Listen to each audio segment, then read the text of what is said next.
Y'all ready to do intros? Hell yeah.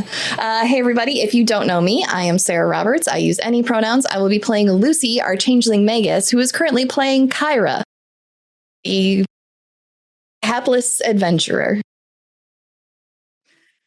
Hi, I'm Jen. I go by she, her pronouns. I'll be playing Anthony Silverhorn, the inventor cavern elf, and his wee pal soon. He goes by he, him.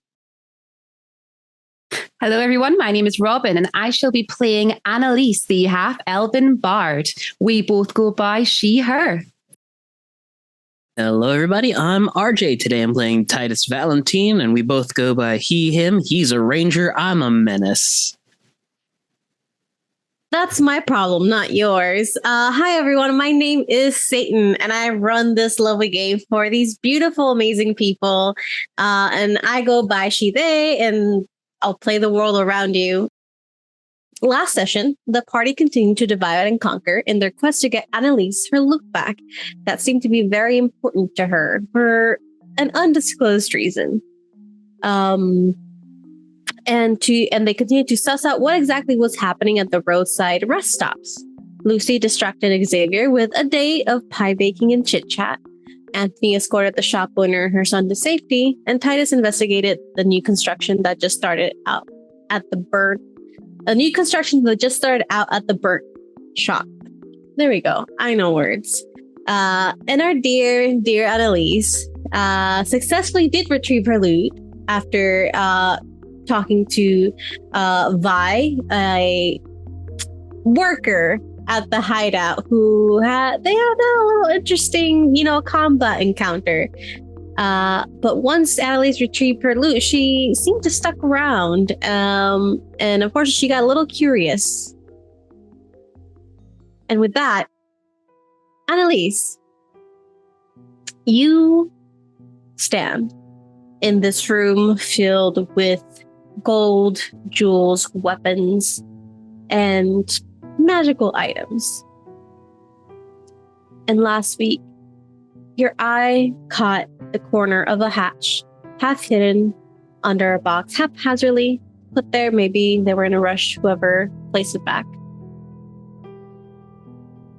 But you look at it, and this piece of wood, of this wooden hatch, is just slightly a different color than the rest of the wood. So it sticks out to the right eye. What do you do? Now you said in the recap, unfortunately. Yeah, but curious. Your character is not hearing the recap, so it's fine. I'm gonna go over to the hatch. Okay. I'm gonna go look at the hatch. You can take a look at the hatch. Okay. From what you can see, what's popping out underneath this wooden crate, it is a dark wood hatch with inlay that around the edge of this wood, very detailed, is carvings of small snakes, and in the two corners that you can see, a gem in each. I'm just gonna look at it. She's like, you know what? That is a nice hatch. I like that hatch. I'm going to try and open that hatch. Okay. Can I just check, how long has she been invisible for? She's been invisible for maybe about 10-15 minutes. That's lots of time. Yeah, you have time. You have time. Okay, roll me just a strength roll. Oh, that worked. I rolled a 10 for a total of 9. It takes you a little bit as this crate seems to be, you can see the hay kind of sticking out of the corners, and whatever is being kept here is heavy. But with about 10 minutes of pushing and pulling, you're able to shimmy it out of the way. And you are revealed this hatch. And you see all corners have a gem on them of different colors. And in the center, etched into the wood, you see a pair of slightly parted lips with a forked tongue emerging from it. Okay. Do I recognize what this is? You can roll religion. Okay, I rolled a 5 for a total of a 6. You just think this is a really cool design. I mean, a little like, it has some insinuation, but you never know. Oh, so this is just a design on it. It's not an actual creature. No, it is the design on the hatch, on the center of the hatch. Cool. I'm going to try and figure out how to open the hatch then. What are you trying to find out about this hatch? Trying to see how it locks, because I'm assuming it must lock somewhere. So I'm trying to see if there's what I'm going to do is go like around the edges of the hatch to see if there's anything that's actually locking it in place, and then I can figure out there how it's locked and how to unlock it. Okay, so your fingers trace the edges of the hatch, and it's pretty solid, pretty flat on the ground. Can you roll me an investigation? Is it investigation? I keep forgetting the rolls here. It's not investigation. I would say it goes under thievery. Natural thievery. Okay, I rolled a 12, which takes me up to 19. Beautiful, beautiful.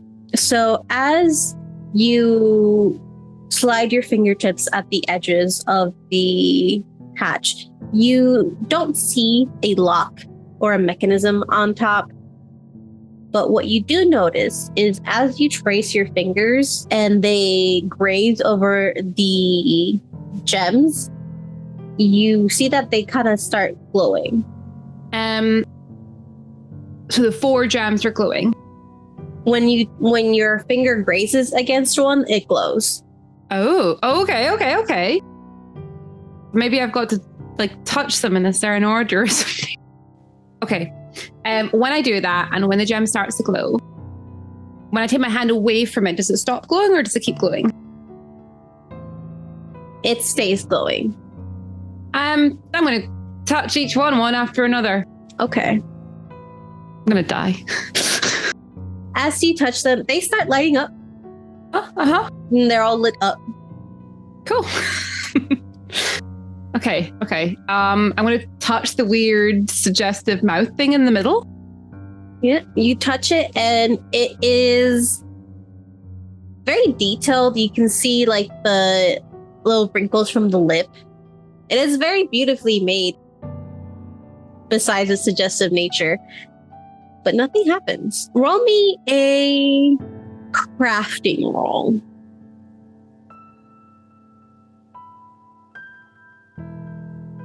Oh, I rolled a 17, which is an 18 total.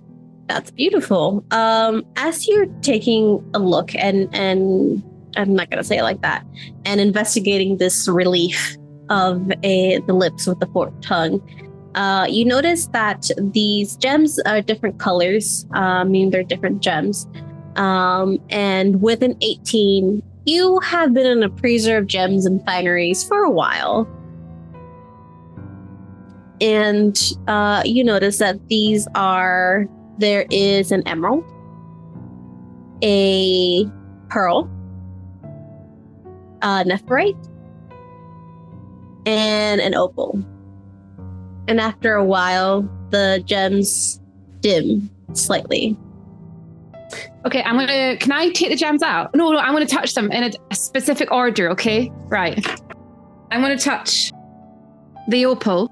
Okay, it starts glowing this nice shimmering from blue to purple to pink. Then I'm going to touch the pearl. Okay, it gives it a little silvery glow. Then the emerald. Okay, it glows a bright green. Then the nephrite starts glowing this lovely deep color of blue. I'm going to try and open it. Okay. As you touch them in this order, for a moment you're unsure if you crack the code, but then you hear a hiss as this slight pressure gives way and the hatch lowers slightly and then moves to the side. And in front of you, you see descending stairs into a dark underground room. How long did it take me to figure out that puzzle? I would say we'll use current time. It only took you like a few minutes. Okay. Yeah. She goes down the stairs. Okay. Lucy will definitely want this. I've used the skills she taught me to get here. I'm now investigating for her. She's going to be so proud of me when I tell her about this. Mm-hmm. As you enter the hatch, the steps go down to reveal a dark, damp basement made out of dark rock and wooden supports.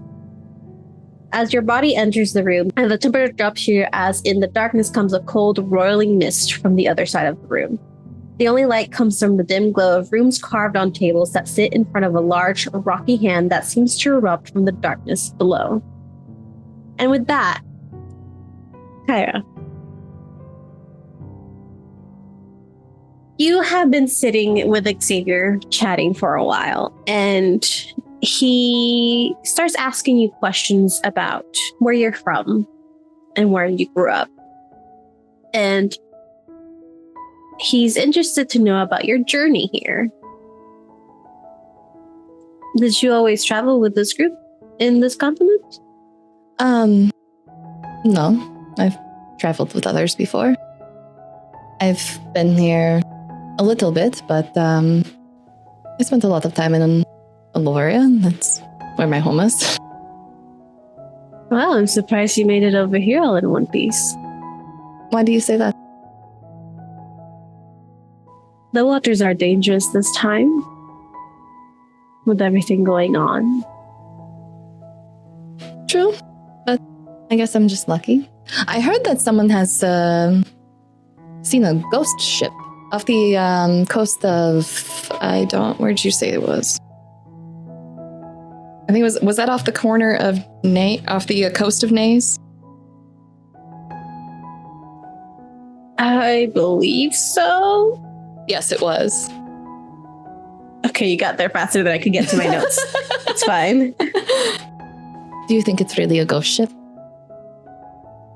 Would you like to hear the story about it?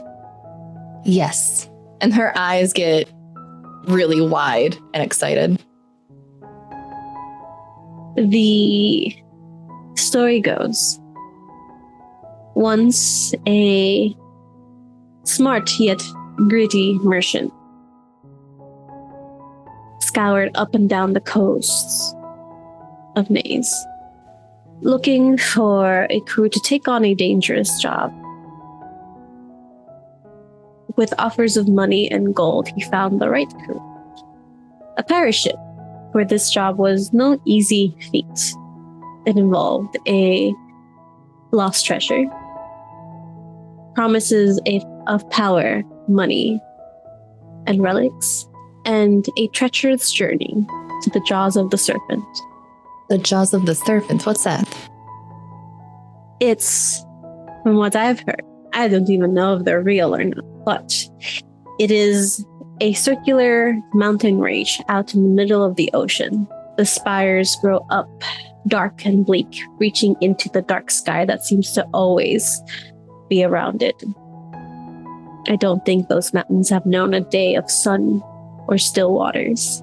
It is said that it is what is left of a world-eating serpent released during the God Wars.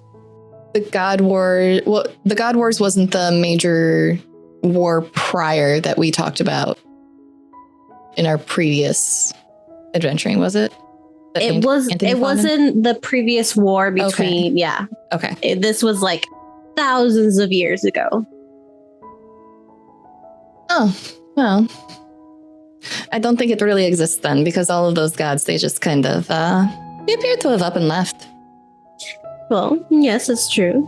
But some say there are still remnants of their beasts, their disciples. The thing about gods, they don't tend to be the ones who fight straight on. They send creatures made out of blood and flesh and magic. And, well, this one world eater seemed to had devour a large part of what was our world. And within it, a lost city full of magic and relics with a power beyond belief. And while many will think it's just a story, some take it seriously, as this merchant did, making sure that they found the right crew, paid them handsomely if they got these treasures and relics to him. Unfortunately, for a ghost ship to become a ghost ship, it has to die. And that is what happened to these unfortunate pirates, adventurers. Some say pirates, others adventurers. As while it is just the remains, it is said that the world eater still hungers in the deeps, in the depths. And anything that comes near it becomes his next meal.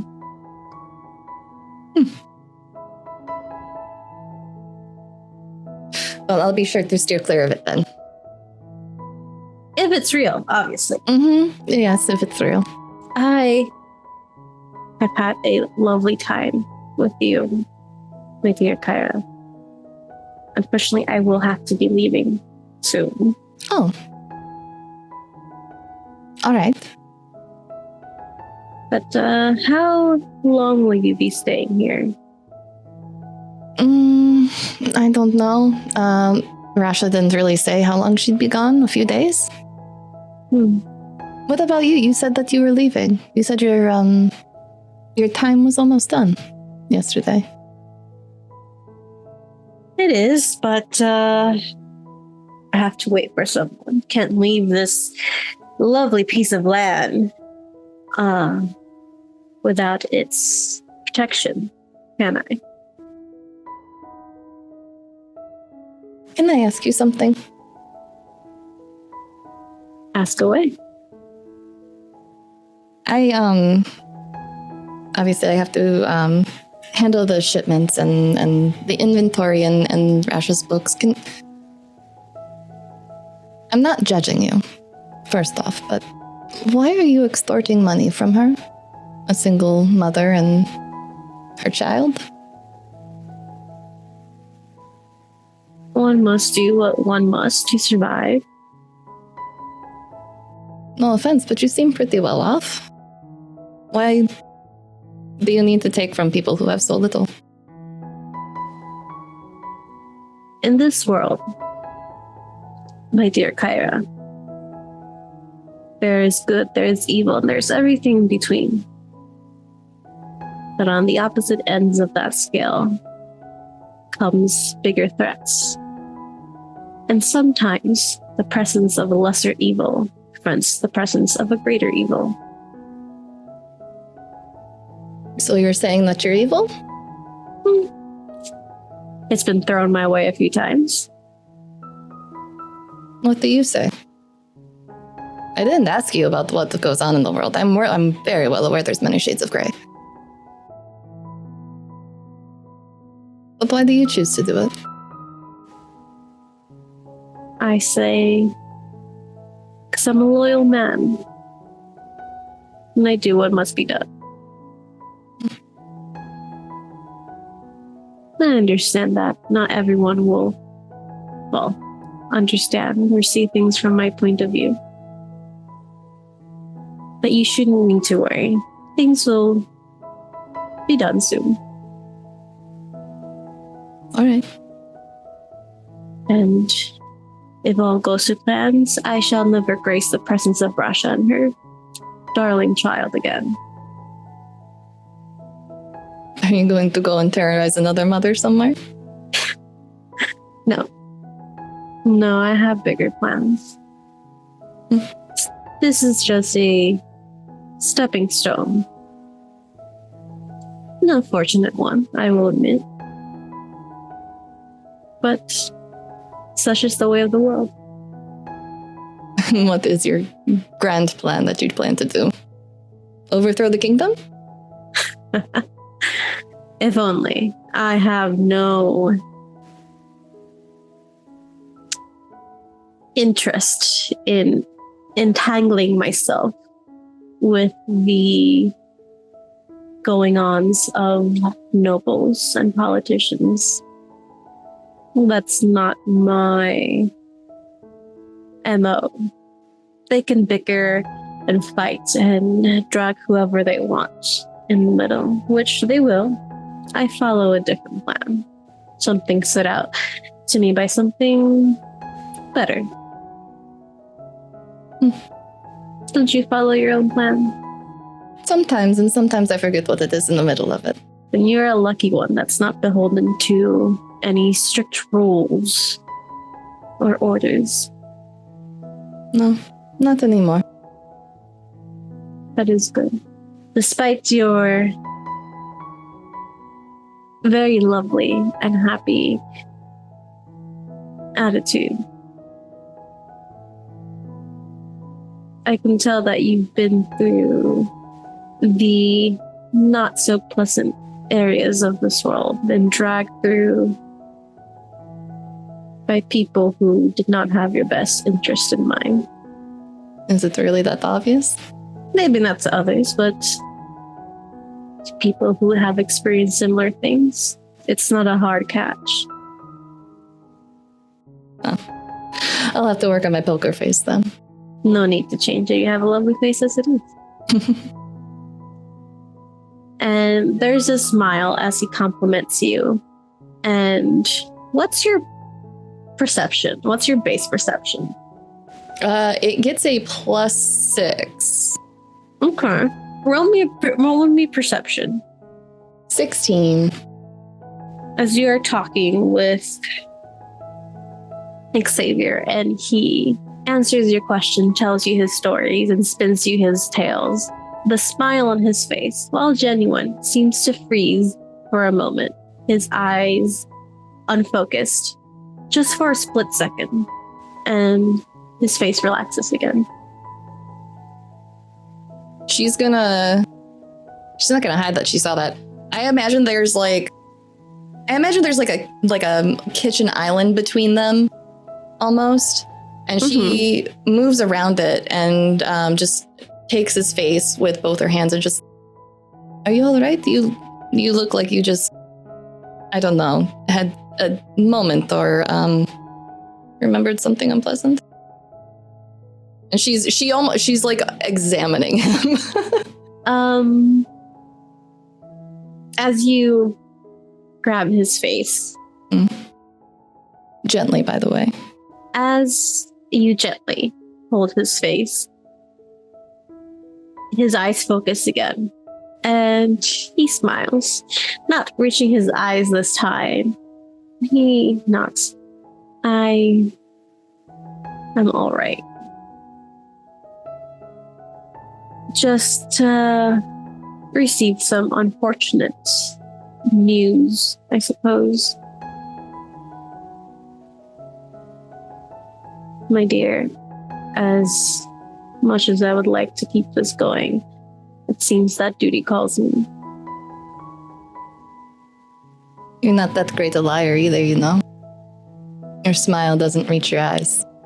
And she'll poke him in the cheek. It usually does when I'm around you.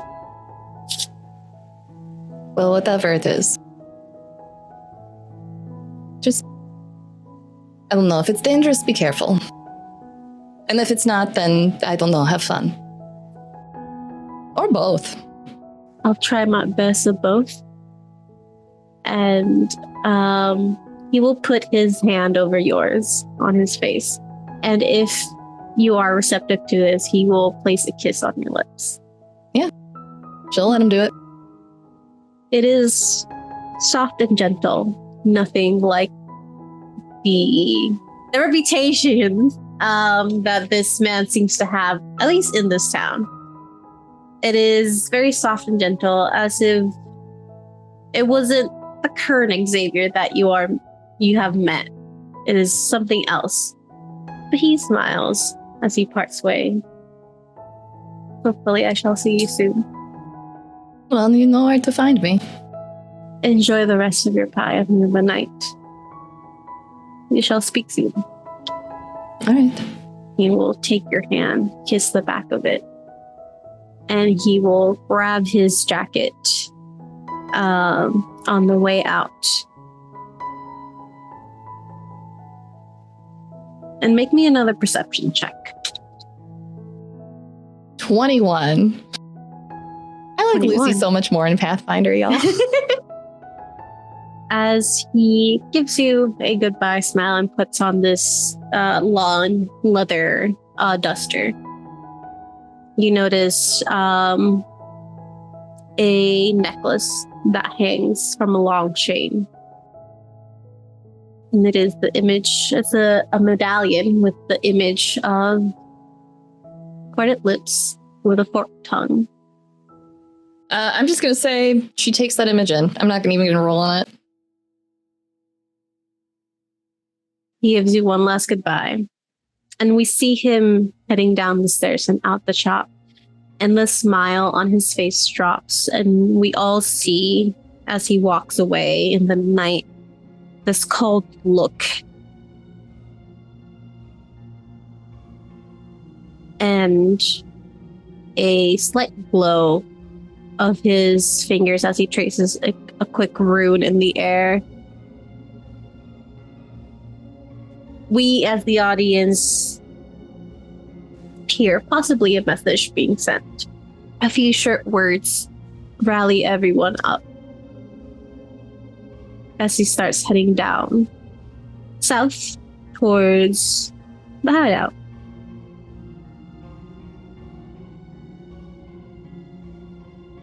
Goodbye, Annelisse. It was nice playing with you. I'm fine. I'm fine.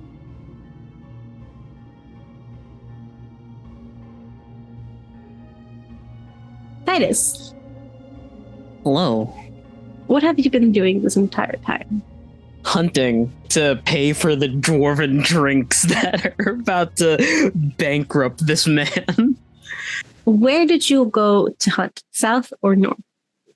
He would probably try his best to avoid going south in case one of Xavier or his people see him. So probably like northish.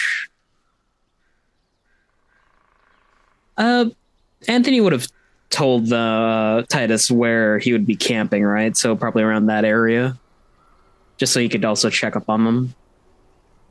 I believe you guys traveled about an hour or two north. 3 hours. 3 hours north. So if you are willing to take that travel at night, you're more than welcome to be hunting around there if you'd like to keep an eye on them. Oh, listen, I'm solo. Hell yeah.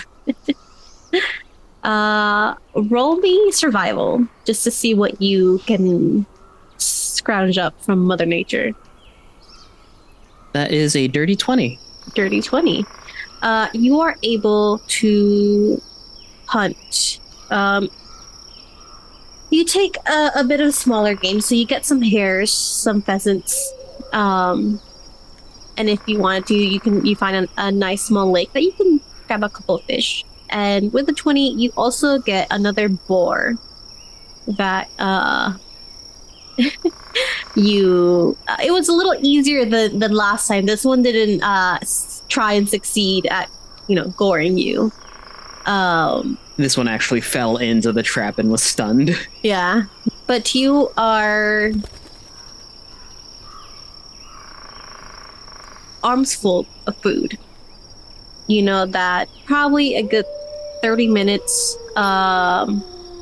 east you could find Anthony and Rasha, the Tavs. What is Titus thinking about as he hunts? Honestly, this is his zen. Even before he became an adventurer as a up-and-coming noble in Ilrun, he would use hunting as an excuse to get away from his obligations. So it's very much head empty, focused on wait for the right time, empty out your lungs, fire the arrow, get the thing, move on. I would like to compare Titus to a cat. If remained unchecked, he will become an extinction level event. We love that. So you gather your spoils. You've got 2 hares. You are able to set your spoils to the side as you see the lake. And, might as well get a few fish, kind of give a variety. And this lake is in the middle of a small clearing. You can see the tree light ends about 20 or 30 feet from where this lake stands. And with the opening in the canopy, the moon reflecting itself on the lake bed, and it makes this really lovely illusion of sparkles across the water of this lake. And you see a figure at the edge of it, just standing, seemingly admiring the stars in the sky. Do they look friendly? What do they look like? Make a perception check. That is I'm going to use a hero point. You use your hero point. That's what they're What there did you for. roll the first time? Natural 1. I Lucy'd that up real good. Hey, I am not a verb. You Annelisse that up real good, okay? Hey, this is all you. 14. Excuse you. I Lucy D&D'd it real good. This is Lucy Pathfinder now. You're not entirely sure what their demeanor is. Friendly, non-friendly, volatile. But what you do see is a silhouette. You can tell that it's more feminine in nature, as they wear long skirts. And you see wisps of dark hair flowing in the wind as the breeze passes through, and you can hear leaves shake in the tree. Titus has his hood pulled up. If he is close enough, he will purposely have an arrow in hand and just step on a branch to alert them. You have your arrow in hand, and we all hear the crack of the branch in this silent night. You see the figure still facing their body facing the lake back to you. And you see the head tilt slightly. Part of the dark hair obscures most of it, but you can see just the tip of the nose and the lips and the chin of the profile. And you hear, who goes there? Like a prairie dog out of the bush, Titus stands, like leaves falling away. Oh, sorry, I didn't know anyone was out here this late at night. Well, it's only late at night when we can really appreciate the stars. That is a very fair assessment, Madame assume. I'm very sorry to disturb your evening. But pray tell, what are you doing out here besides observing the stars? Clearing my head, really.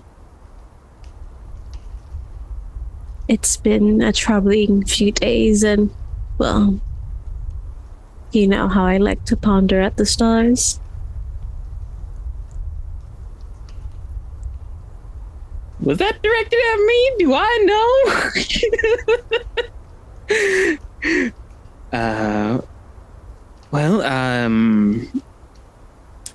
Whatever your nightly rituals are, I'll leave you to it. Leave me to it. It is unlike you to leave me alone, usually. Oh, no. Oh, fuck. I do have my hood up. Mm-hmm.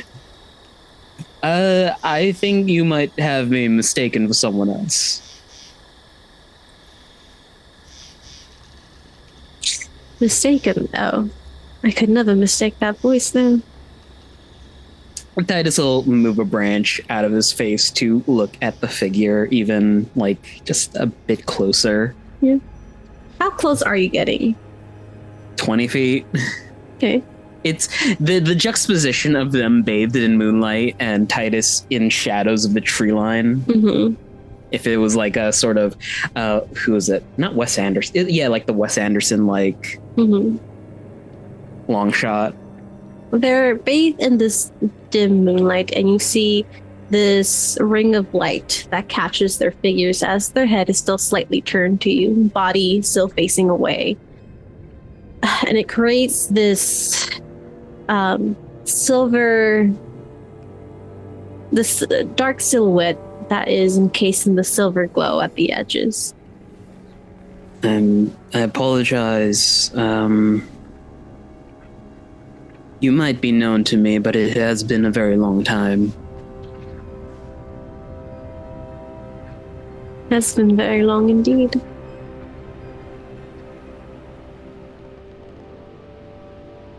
And you see the face just turn a little bit more, and the hair start to fall away, and you see bright silvery blue eyes. Great. Lovely. Titus moves closer. Closer. Your hair is different. Well, you see, when you're on the lam like I am most times, having a good disguise is essential. You did like changing your looks every now and then. I know, I've grown it out a bit. Is that to continue once the wedding is over?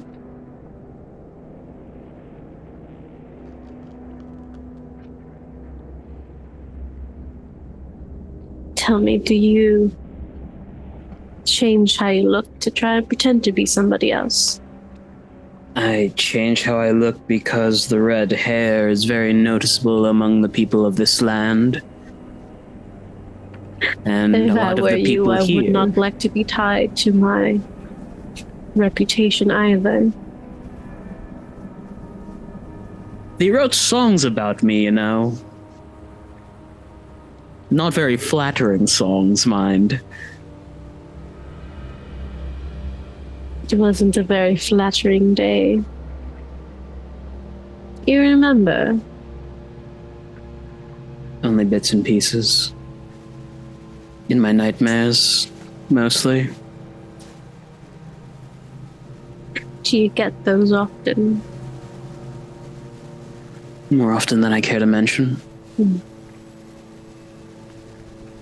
I spent countless sleepless nights trying to forget. But pain is such a great reminder.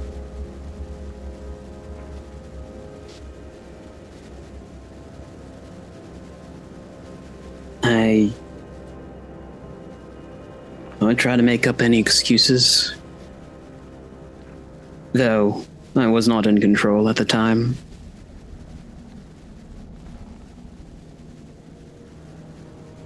I've lived with those actions every single day. I tried to make it right. Make it right. Make it right.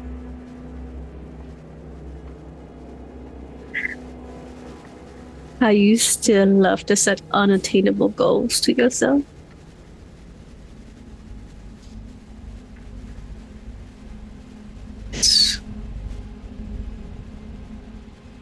It's a comfort, at the very least. Then you're one of the lucky few that gets to have comforts, aren't you?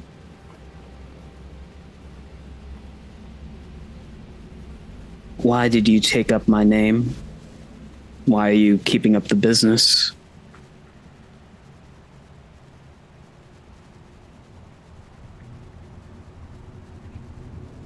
I am only taking what I am owed. And the figure turns, still silhouetted for a moment as they walk to you. And you can tell that this walk is... It has purpose, but there is something wrong. A shake, a limp. But it is determined. Do you want vengeance? I want what is owed to me. And I will get it. And you will suffer. And you see, as they get closer, this is gonna be an oxymoron, but a familiar yet strange face, as you know those eyes anywhere, but the skin is marred, not with cuts and bruises, but healed over burns. And as they take a step closer and closer, you see this fire just catching on their skirts. As they walk towards you, the fire starts to catch up their skirts, their hand, part of their face, and it illuminates the area around you. And you hear, "I will get what I am owed," as they reach out to you. And with a long and black burned hand, they reach out, and you feel a strike in your chest. And you feel this pain, this burning sensation deep in your chest. Both heartache and flames eating you up from the inside out. The pain is so extreme that you fall to your knees. And as you open your eyes, you feel the cool breeze on your warm skin. And in front of you, you see a lake. Crescent moon reflected on it, making the ripples of the water glitter like stars. You're alone.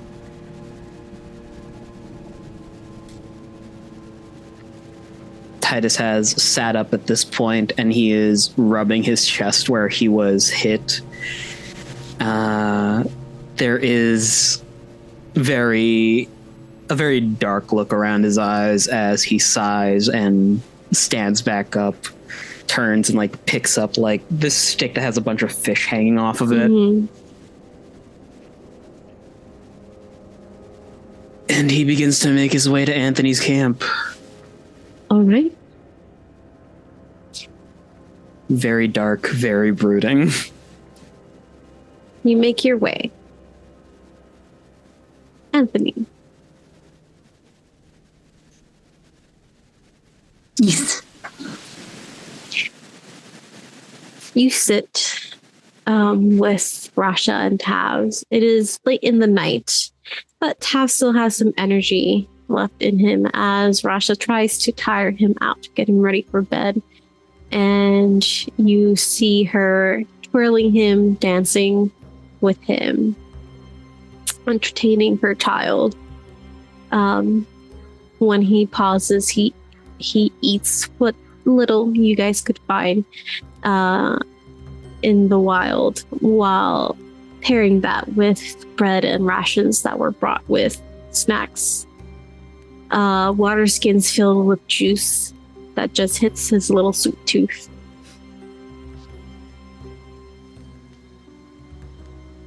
What are you doing?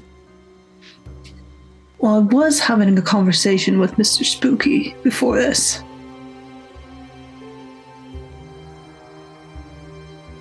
So, after kind of letting Tav and his mother kind of do their thing, he'll kind of send Soon back out to his patrol. Just making a 20-foot circle around the camp, letting him run off his own energy. And Anthony will kind of just let Taft's mother know that he'll just be away for a moment and he'll come back. And kind of make his way towards the stream, trying to find stream berries or summer berries, something that he can collect for the morning breakfast and stuff like that. And takes this small basket and just kind of makes his way down the riverside where he knows some brambles are.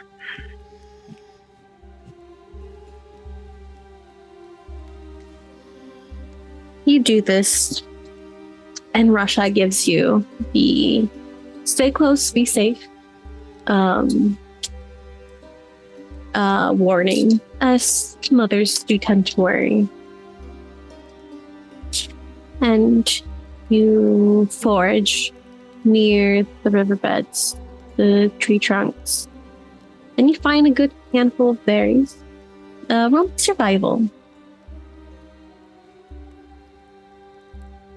9. Nice. You scrounged up a little bit of what you're looking for, but there's not much in this area. And you sit there in the dimly lit night. There's a few spots of light where the canopy breaks. And the quiet soothes you for a bit, despite previous conversations being had. What is running through Anthony's mind at the moment? I think what's running through his mind is desperation. He's been put on a knife's edge in a position he doesn't want to be in, but he has to be in. And he's trying to find a path forward while keeping his sanity and keeping those around him safe. And he's believing that he's not going to walk out of this completely intact.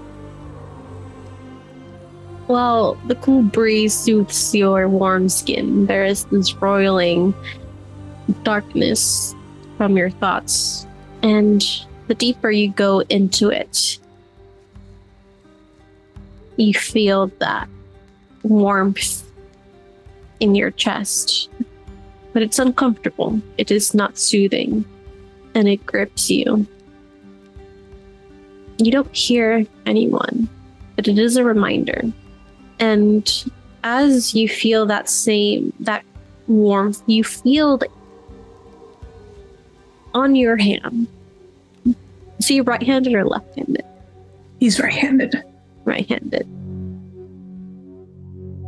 It is a battle of almost temperatures and faith as you feel this uncomfortable warmth in your chest, yet you start feeling a cool touch on your hand. Like slipping your hand under the cool side of the pillow at night. Silky softness. And it grips yours, almost as if holding your hand. And while your chest radiates with this dim, almost noxious green light, you see a golden glow on your hand. In a pinch, as for a moment, you see phantasm-like gears that hover over your hand. And for a moment, it glows bright.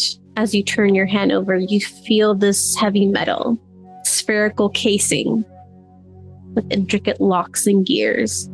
I think it pulls him out of his initial thoughts sharply as he kind of turns his hand over, holding this sphere in his hand and looking down at it and kind of refocusing his mind quickly towards that. It's something he's very familiar with, something that he loves.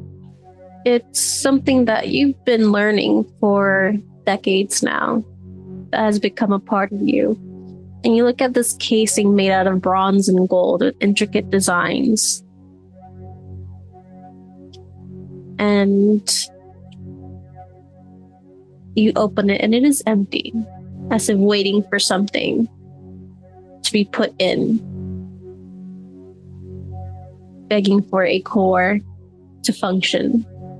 He kind of just stands up abruptly and kind of thinks for a moment, forgetting where he put Julian for a hot second, then kind of stumbles back towards the camp and kind of lifts a pillow, finding Julian under it.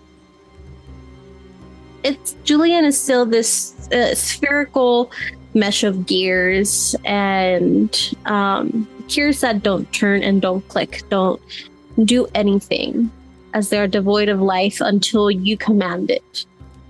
Kind of gives his two current companions a look and then looks to Julian, kind of picks the sphere up and says, "It might get a little weird, but not in a bad way. Yet. Ever? I don't know. That's the fun part." He kind of just meshes the case and the sphere together. You put this inert core into this case. You close it. And as soon as you close it, you hear a series of locks and clicks. And for a moment, it sits dull, devoid of life in your hands. And then you start hearing before anything, gears turning, a small series of vents moving, almost as if breathing. The core lights up with a dim gold glow, and it hovers just above your hand. And you can see the glow dim in and out, as if it was breathing. He gets very excited and forgets the pretense of it's nighttime and he shouldn't probably make a lot of noise. But boy, does he. He makes this kind of triumphant crowing sound and he just kind of swirls around holding this box sphere thing and then turns to Rasha and Tabs and says, "Oh my gosh. Oh gods. I've done something." Is it bad? No. Not in the grand scheme of things, just...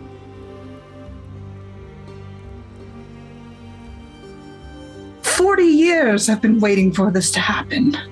Well, technically 25, but..." He kind of just gestures wordlessly towards the casing. That's a really cool toy. I'm not sure. It's not a toy. Okay. It's a person. Technically. All right. Eventually. There's a lot of... Titus, it is not hard to find your way to the camp as you hear these yells of excitement. You know, if you're supposed to be in hiding, you're supposed to keep it quiet. Turns to Titus. "I've done it!" Oh, what have you done this time? You see this casing of gold and bronze with pythons and gears and locks and vents that move as if it was breathing, just hovering right next to Anthony's head.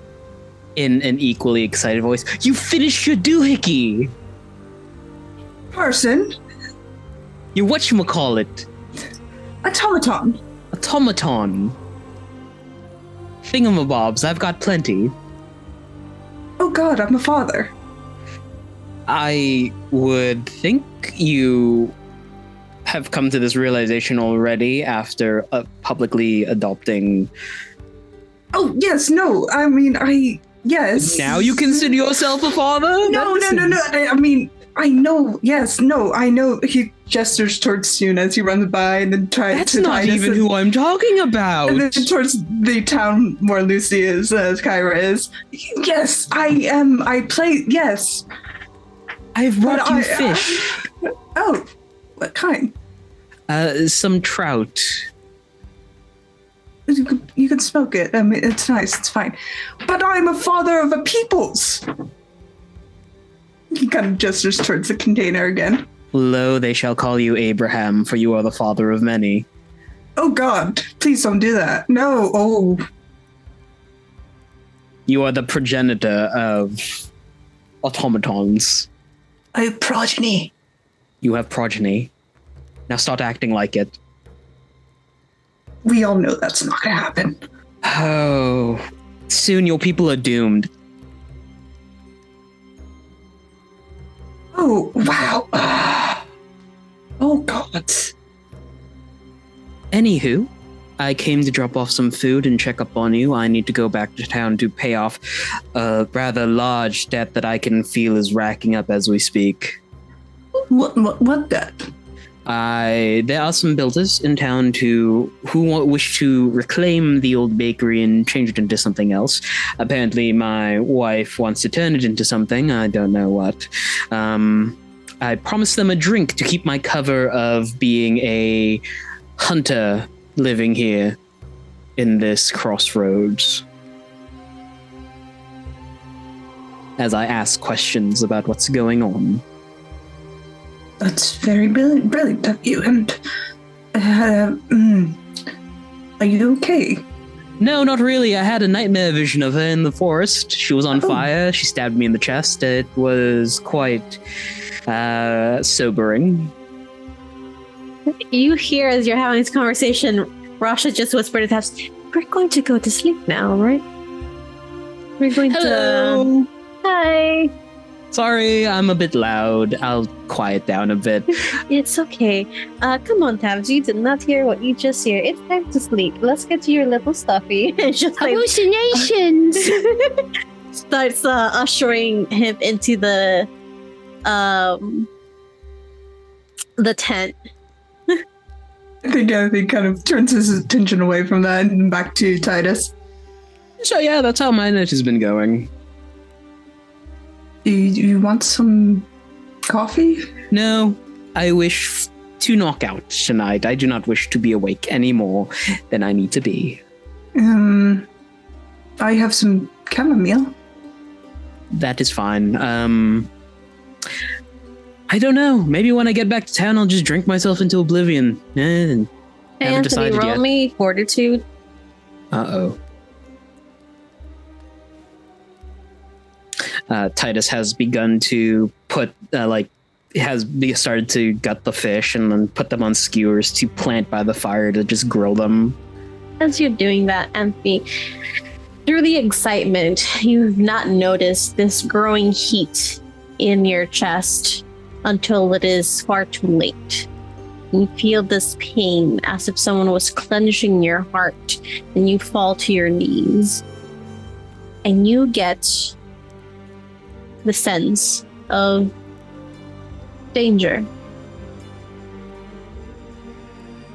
Annelisse.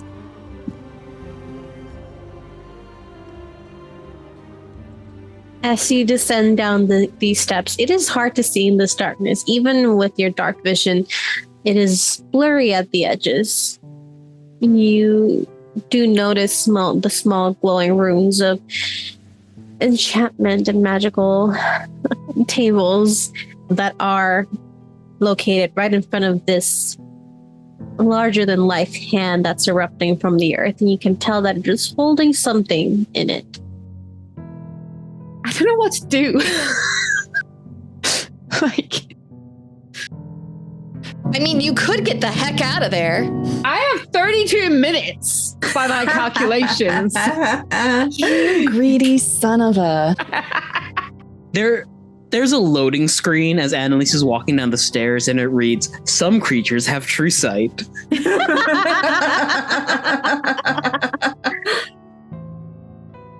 Oh, it's just that this scene, I feel like this is the point in the game where you walk in and suddenly the game saves itself at this point, and that's you just got an extra dagger, a health potion. Like there's like a mysterious amount of like herbs just sitting there in a bag on There's a dead little body. cash that you find. Yeah. There's a weird like crystal that when you touch it, you feel like you've just saved your progress, whatever that means. Ah, that's what I'm feeling. Syncing your Steam cloud save now. I step into the room. Music's in C minor. You step into the room and you do notice two desks that are lining the walls to your right. One seems to be more research-based with stacks of papers and scrolls, while the other one is more alchemical. And in front of you, you can see a stone pedestal in front of this hand. And the scent of iron hits your nose. Everything is telling me to turn around and to leave. But I'm here now. I'm You are here here now. now. I'm here. Like, there must be something really cool in here. I will take a step towards the pedestal. Okay. On the pedestal, make a perception check just for fun. Just for fun. Just for fun, because we're having Okay. fun, right, guys? We are having fun. This is great. Yay! I rolled a 5, which gives me a 13. You've got some good modifiers. That's good. Right? What do I see? As you look at this pedestal, you see a book that lays on the side, made out of this thick, wrinkled leather and glyphs that you're not sure what they say or mean on it.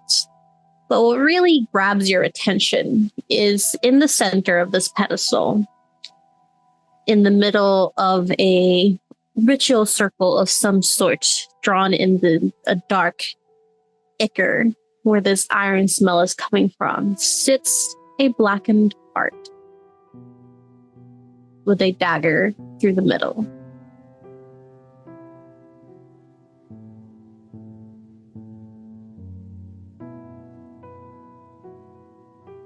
Kind of want it.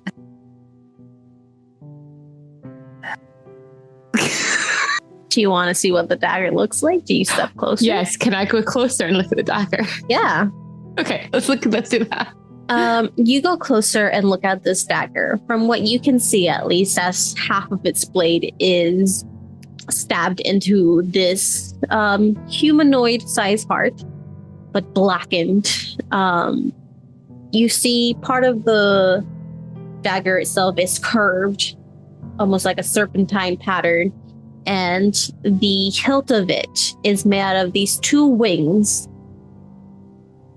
that at first look feathered, but the closer you look at it, you see that there are two wings made out of snakes. And they twist down to make the hilt of it. It's made out of this dark metallic, dark metallic metal. This dark metal that has the appearance of almost of this onyx sheen to it, where it's a metal that's been carved and treated to look like this mirror onyx stone. Can't even cast any spells to help me here, because I won't be invisible anymore.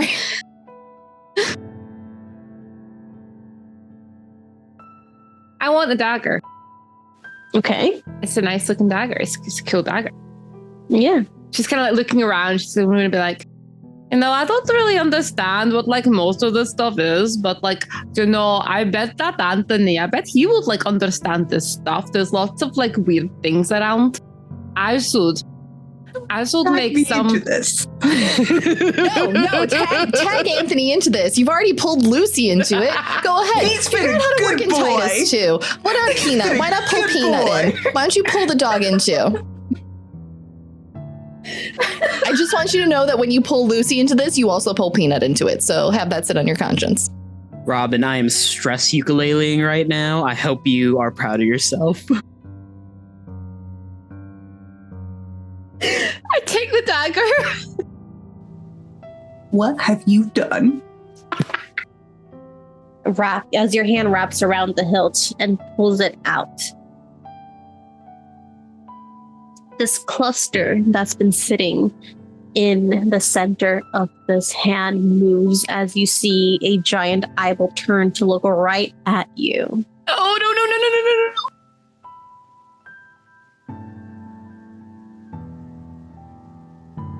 Have you come to make an offering? Another one. How sweet.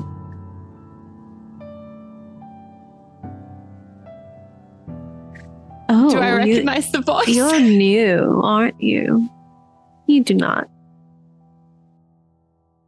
Well, yes, I am new. It was lovely to meet you. What may I call you? You can call me your muse if you'd like. Many do. Well, my muse, it is very wonderful to meet you.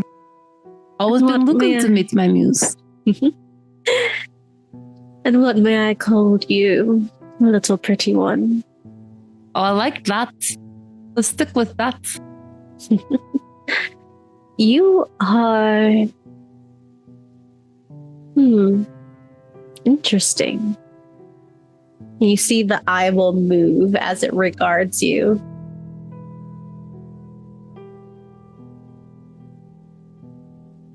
You think I am interesting? Oh, yes. Much more than the others that have visited me here.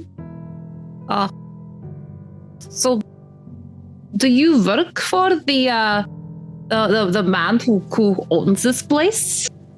Work for? Darling, I don't work for anyone but myself. People work for me. So he works for you? Yes. So why are you down here hidden amongst trapdoors and basements? Why are you not, up there where people can admire your beauty and your power? Darling, you think this is the only place where I'm at? I'm going to say no after that. No, I am many places, dear. This was just convenient sometimes. Look at you. And you feel almost a hand take yours and does that thing where someone twirls you around to look at you. You are just a little treat. So you can see me just now. Oh, yes. Will the excuses for guards still be able to see me up there? Oh, probably not, dear. Don't worry, I just have an eye for little tricks. She places the dagger back down onto the table where she took it from. Oh, you don't want it now? Well, it looked very interesting and exciting. But something far more interesting and exciting, caught me afterwards. Maybe we could chat for a second. I'm here all night, darling. Plus, I've already been called here. Might as well make some use out of it.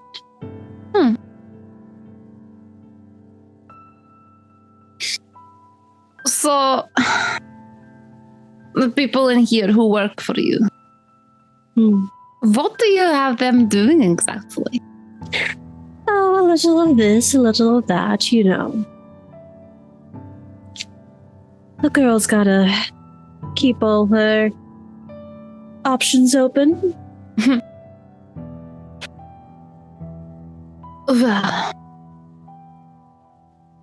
what is it that you want for them? Did you want treasure or money or connection or information? What is it that you could want from the people who work here? Of course, with mortals, the first thing that people want is money. I have no use for such things, dear. Depends. How bad do you want to know what I want?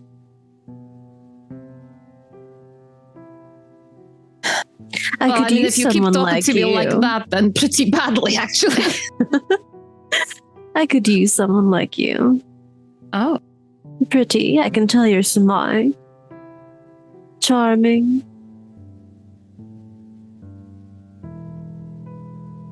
You seem the type of person to have a way with words.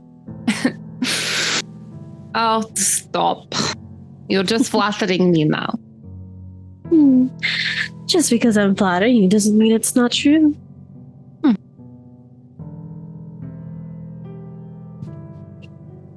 Well, did not quite expect to meet someone like yourself here. People never expect to meet someone like me. There is no one else like me, dear. I would very much like to see you. What does your true form look like? Oh dear. True form on the first date. Well, you know, you said I had a way with words. Who knows? Maybe you'd share that with me. Maybe. What do I get in return other than seeing your pretty little face?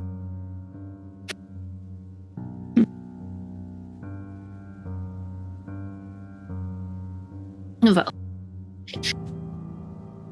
I could always use someone like you in my ranks if you'd like. see, I do not agree to something unless I know everything about it. And, you know, I don't quite know what being in your ranks involves. For example, I'm not too keen on the people who work for you now. They're pricks so far. So, you know, I don't really want to be put into that category. You know, men usually are that way. But they have their uses. But I just want to be able to be where you are. Where I am. Where you are. Imagine the fun nights we could have. I could help you. I'm sure there's something that you want. And I am nothing but generous, my dear. I am sure you are. But what I want, I know you can't actually get from me. This is fun, though. Oh, try me.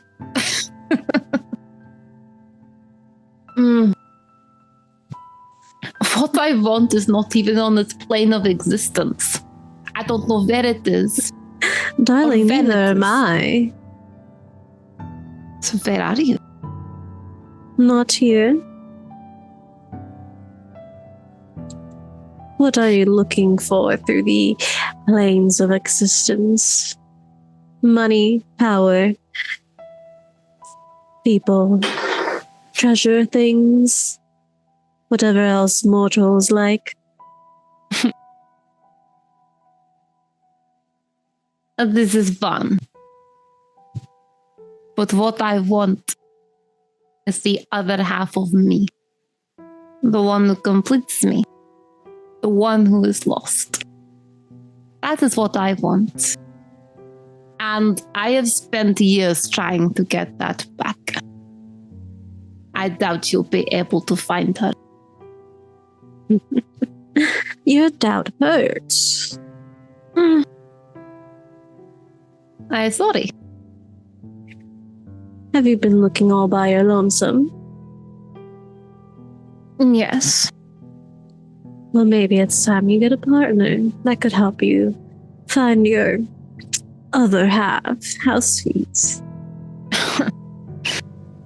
I'm sorry, but you don't strike me as the type who genuinely finds that sweet. Oh, darling, passion is my thing. And what do you want in return? I just want a little help. What do mortals say? You scratch my back, I scratch yours. And in what way am I scratching your back? Opening a door. Of sorts. Opening a door. That's not too much to ask for finding your other half, now is it? You can really find her? Darling, I can do many things. Okay. But people have caught me out in the past by things like this. Apparently, I'm easily manipulated or something. So. Oh, I wouldn't say that. Trusting, maybe, but you have to trust the right people to get what you want. Exactly. You seem like the right person. Thank you. I am the right person. I am here to help you with all your desires. Okay. I will help you if you can find her. Make sure that she is not harmed. Mm-hmm. I am not harmed. Uh-huh. So, you know what? I'm going to say no innocents are harmed. That includes my wonderful new traveling companions. And the reason that I struggle with you right now is because these people you have working for you, they're hurting innocents. I'm not okay with that. That's why I'm here. Well, do you want them to stop?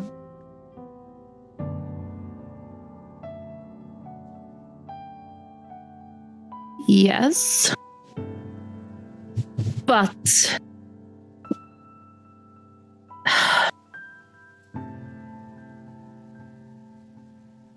I don't. They're not all bad. Mm-hmm.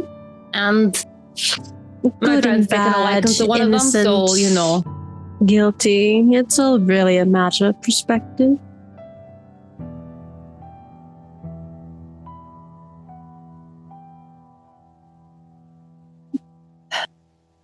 I open the door for you. You find her for me, my other half. And you make sure myself and none of my friends are harmed in this. As you say this, the darkness roils around you. Tendrils of inky black forming a featureless figure that puts out a hand to you.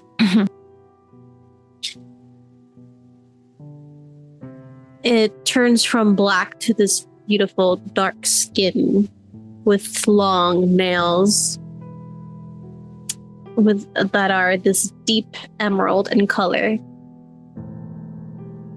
You open the door. I find your other half.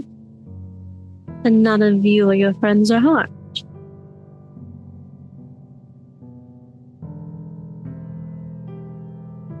She holds out her hand. And she takes this being's hand in hers. I don't know what to say. And she squeezes it. You squeeze it, and there's a slight give as this is smoke.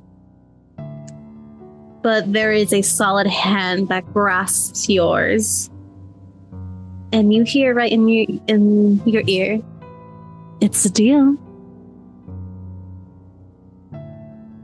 And the smoke dissipates, and in your hand you are grasping the dagger that you once took.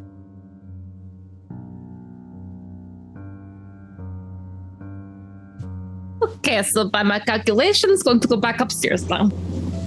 Mm-hmm. I look forward to seeing you soon, my little treat. I look forward to seeing you. You'll let me know. Wait, how will you let me know?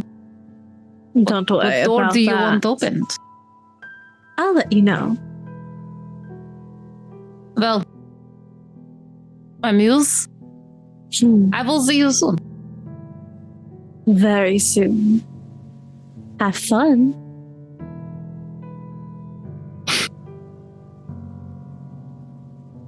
It's gonna Be go back up the safe. stairs.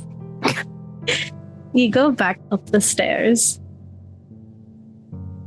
And as this is happening, the rest of you notice that the sky darkens. There's this roiling, thunderous clouds that sweep over the night sky, obscuring the silver moon. And you hear thunder and lightning.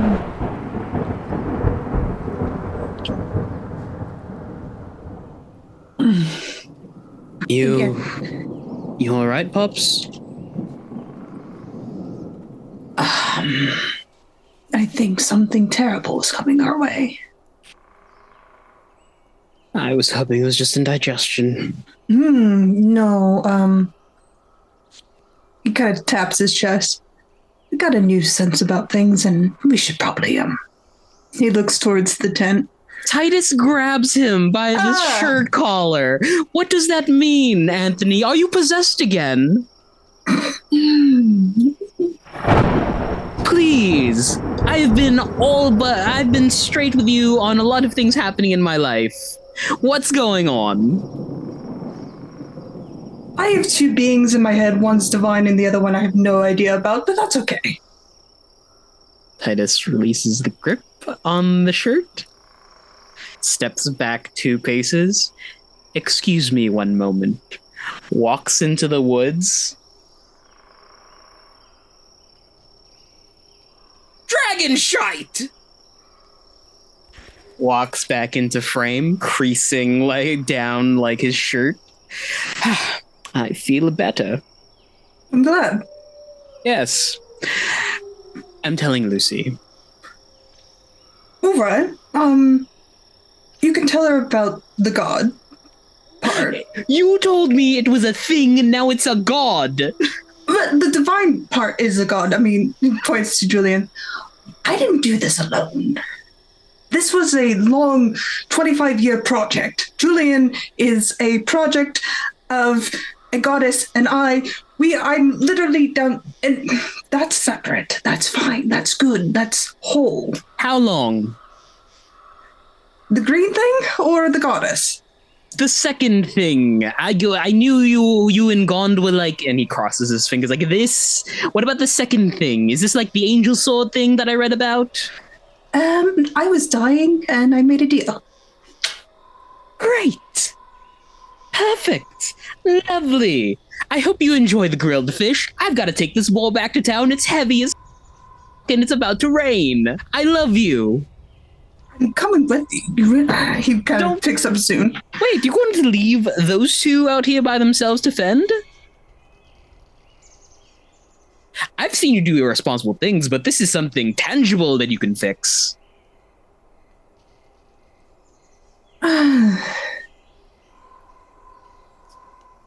I think whatever. I need to go with you. I mean, let's put them back towards the market and let them stay that way. No. We're sticking to form this time. You're going to wait out here. I'm going to go investigate.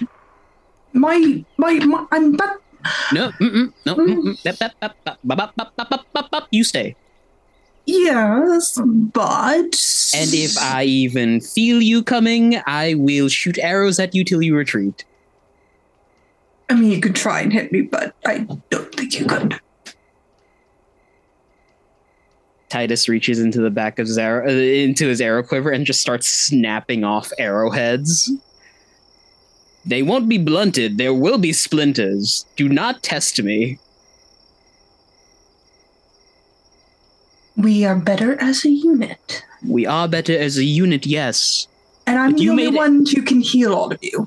You made a promise to keep them out here until it was time. We have had several instances where we have promised things to people and broken them and come out worse for it. Let us stick with the promise this time. I'm the only one who can heal you. We will be careful. We will retreat back here if we need the healing. Just because I have two entities around in my head doesn't mean I can't help. Because you have two entities in your head, you can't help. That's like... What's the word? Conflicting interests. There are three minds going on right now in your head. Technically four, but... What the... There's a... Soon and I have... That's another thing. Anyways. Anthony, please. Please, please, please. Just stay here and guard the woman and the child. I will investigate. I will come back with the news. I promise you. I know this gets your anxiety up, but we are specialized in a certain field, which is sneaking and investigation. Oh, leave us he turns around and shoves a note into Titus's chest. I didn't give this to you earlier because there were a lot of eyes around us, but... He quickly opens it and reads it. It's the note Kyra had given him back when they departed. I've delivered it. You see the tent slightly open, and you see Rosh's dark blue face pop in. Are you both all right? Yes. Titus walks off into the woods again. Oh, just hear a single expletive in the middle of the night. It's not even like understandable. It's like something in Elvish. You can't say that around a child. Anthony goes to Titus and kind of shoves a healing kit and a potion in his hand. Take these. They're good. I made them, so they're the best. I mean this with all the love in my heart. But I really hope, in Elvish, any bow that you use will never bend. You know that's impossible. I hope you just use sticks, honestly. He looks too soon. Last time I used sticks, I created life, so... Be good. Stay here. I'm going to investigate. Stay here. Take my... He kind of shoves everything to... Go. I have at least a 4-hour walk ahead of me, tightening the ropes around his shoulders as he's dragging the boar carcass on like a makeshift sled. Goodbye, Anthony Silverhorn. May we meet again in the future. Bye. Whatever takes me in this town, I hope it's swift. Probably a rock to the back of the head. With that, I say we'll leave it there. And Lucy, you also see when I said that the darkening sky, that was for everyone. And for you at least, the candles that you had burning kind of blow away. You're left in the dark. There's just a slight feeling of dread. And with that, we'll be back next week. Hi, guys. Bye, guys.